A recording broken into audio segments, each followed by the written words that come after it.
I'll be coming off parole in November. This is a big deal because while I'm on parole, I'm not allowed to write anybody I met in prison. Anyone who's in prison or even on parole, I can't contact. It's an understandable rule. I get why that's a rule of parole, but it's been hard for me because I worry that some of the people that I told I was going to write them whenever I got out are going to think I've forgotten about them. It happens a lot that people parole and just forget about everybody they met while in prison. And it's understandable. Prison is a nasty place, and what you want to do when you get out of there is pretend like you never were there. Just forget about it.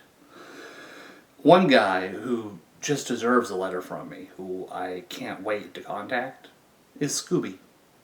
I've talked about him a couple of times. He was my first real cellie whenever I was at High Desert. And he was a good dude. He and I were like brothers. We really cared for each other. I told the story of the Great Apple Heist because it's probably my favorite Scooby story. But I had some others that I wanted to share. For instance, the first night that I moved into the cell with Scooby, and I barely knew him, but I talked to him 2, maybe 3 times. He was high on amphetamines. He'd been up for a couple of days. I was 20 at the time, and I was not criminally sophisticated. I hadn't spent a lot of time around drug addicts, so I didn't know what that meant. I recognized that his eyes were a little wide, that he was talking a little fast, and he was probably on something. But whenever he leapt down from his rack and went, "I just saw a rat! A rat just came running in the cell, and we gotta find it! It's in here!" I took it at face value. It didn't occur to me that he might be hallucinating, which is a common symptom of that level of amphetamine usage. We spent the next 20 minutes just tearing apart the cell, looking for this giant rat that Scooby had seen. And as we tore apart the cell, it got bigger and bigger in the retelling. It was this big, this big. It was a monster. It was the size of a dog. And I gradually became more and more suspicious that Scooby wasn't in his right mind. Until after about 20 minutes, he kind of looked up and went, hey, Aaron, look, I gotta be honest, man. I'm thinking maybe I didn't see a rat. I'm thinking maybe it was just in my head, and I'm sorry, and I'm kind of embarrassed to say it, but I think we just gotta quit looking for it. This was my first real interaction with the guy. I mean, I'd had, hey, how you doing? I'm moving in, shake hands and all that, but this was where I got to assess, this is the guy I'm going to be living with for the next who knows how long, 24 hours a day, 7 days a week, in a room the size of a bathroom. Heroin was Scooby's drug of choice. And whenever somebody does heroin consistently, they develop some behaviors that are unique to heroin addicts. One is the nod. Somebody that's been doing heroin for a little while, you'll see them go a couple times an hour, even once or twice a minute, depending on how high they are. This is apparently the goal. Scooby always used to say that he liked to get a good nod on.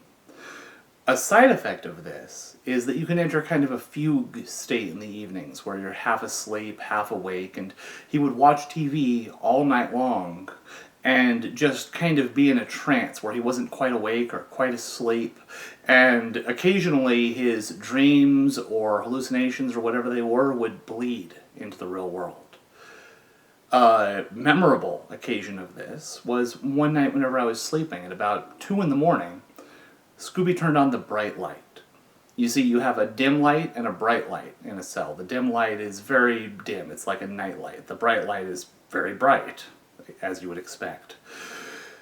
It's very rude to turn on the bright light whenever your cellie is sleeping because it's so bright, especially at 2 in the morning. But Scooby had turned it on, and I'd assumed to myself that maybe he had something he had to do. Maybe he had something in his eye and needed a lot of light for it, or he couldn't find something and was looking for it. So I just kind of pulled my pillowcase over my head and waited for him to turn it off. And waited. And waited. Until after about 5 minutes, he kind of garumphed in a very grumpy voice. He went, "Hey Aaron, are you ever going to turn off that light, man? Are you done with it yet?" At this point, I took the pillowcase off my head, and I was on the upper rack, so I had to kind of lean over and look down. And there was Scooby, squatting, naked as the day he was born, with our hot pot clutched in his hands like this, rocking back and forth at the very edge of his bed. And I look down at him, and he's obviously not in his right mind. And he asks again, quieter, kind of mutters, goes, "Aaron, are you ever going to turn off that light?" And I tell him, "Scooby, hey, Scoop!" And he, "Huh? What the hell?" He got it in his head that I had done this to him somehow. That I had tricked him into squatting at the foot of the bed, naked, clutching a hot pot, like it was a big prank on him. No matter how much I expressed to him, he was just high and not thinking straight and had done something that didn't make a lick of sense. He insisted it was me screwing with him somehow. Couldn't explain how I could have done this, but he couldn't accept that it was his brain that had done this ridiculous thing. As a result, I decided to actually play a prank on Scooby. Prison isn't really the environment for pranks, and in retrospect, perhaps I shouldn't have, but it was a small prank. It didn't hurt anything. It was the next day. I waited till 4 in the morning, whenever everything was quiet. You look out in the day room and it's just still. It's like a ghost town. Nobody's talking, there's nobody on the tier, it's silent, and you can tell it's the middle of the night. You look out the window, I put on my boots, my blues, I brushed my hair, I made sure that I looked like I was ready to start my day, and I kicked the door and yelled, "Scooby, Scooby, get up, man, come on, breakfast." I went, "What?" I went, "Man, it's breakfast, you gotta go, man, mandatory program, come on." And he, "Oh, jeez," and leapt out of bed and started throwing on his clothes quick as he could and brushing his teeth, and as he was frantically trying to make himself look like he'd been up for a little while and hadn't just rolled out of bed as soon as breakfast started, I calmly took off my boots, took off my blues, and got back in bed and pulled the blanket over myself and waited. It was a long time. It had to be 15, 20 minutes. I was half asleep, nodding off, whenever finally I heard him go, "Hey! Hey, what the heck?" He'd been standing at the door that entire time, just waiting for the door to open in his half fugue, until finally he realized that, no, they weren't going to run breakfast at 4 in the morning. I'd lied to him. Jokes aside, Scooby was in on a very interesting case. You see, he was a 3 strikes inmate, meaning that he had been convicted under California's 3 strikes law, which stated that if you were convicted of 3 separate, serious or violent crimes, that you wouldn't get a 4th chance, that you would receive a mandatory sentence of 25 to life. This was particularly harsh in Scooby's case, and I couldn't believe it, because whenever I got to looking at his paperwork, his 3rd strike was possession of stolen property, which isn't even a strikeable offense, generally. He'd had a stolen VCR in the back of his car, and that's what he got his 3rd strike on. I was appalled. Told him, "Scooby, we have to appeal this. This is a miscarriage of justice. You can't give somebody 25 to life on having possession of a stolen VCR. Anybody could have that happen to them." He played it off, didn't really make a big deal out of it until he saw that I was serious, that I was going to help him file an appeal, that we were going to find a way to get this heard by the media. This was absurd. At which point he broke it down and gave me the whole story. He was a burglar, a proficient burglar. One of these videos I'll talk about exactly how many burglaries Scooby had committed and how the district attorney held him up as an example of somebody who shouldn't be allowed to be out in the populace. But apparently, on this occasion, his last crime, he'd committed just dozens of burglaries that he got caught for all at once. They raided his home and found all of this stolen property, and they connected him to dozens of burglaries over the past couple of weeks. And then they let him plea down to possession of stolen property.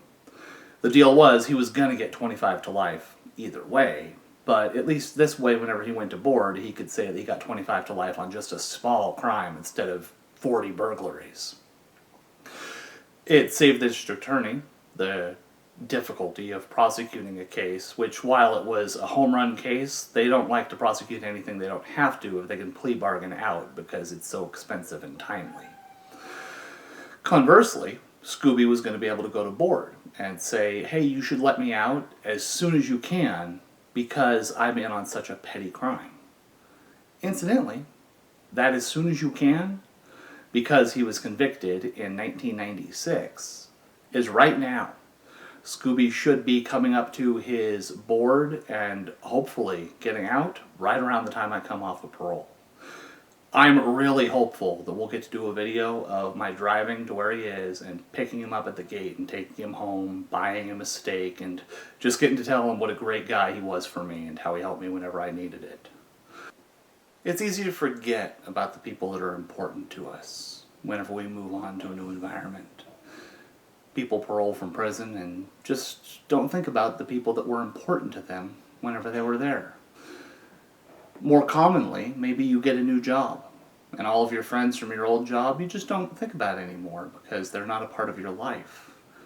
I think we all have the experience whenever you leave high school and your high school friends become the friends you had in high school instead of the friends you kept after high school. It's understandable. As we grow and seek out new environments, we seek out new acquaintances, new friends that more closely match who we are today and the environments we live in today. But it's important to hold on to our acquaintances from the past, to at least try and remember what they meant to us. Or else, in forgetting them, we forget pieces of ourselves, too. So just take a moment and think about somebody that you haven't thought about for a little while. Years, maybe even decades. Who was important to you. Maybe drop them an email. Maybe call them. If nothing else, just spend a minute and reflect on how important they were to you and what you learned from them. Because it's by carrying over the lessons from the past that we become who we want to be today and hopefully tomorrow.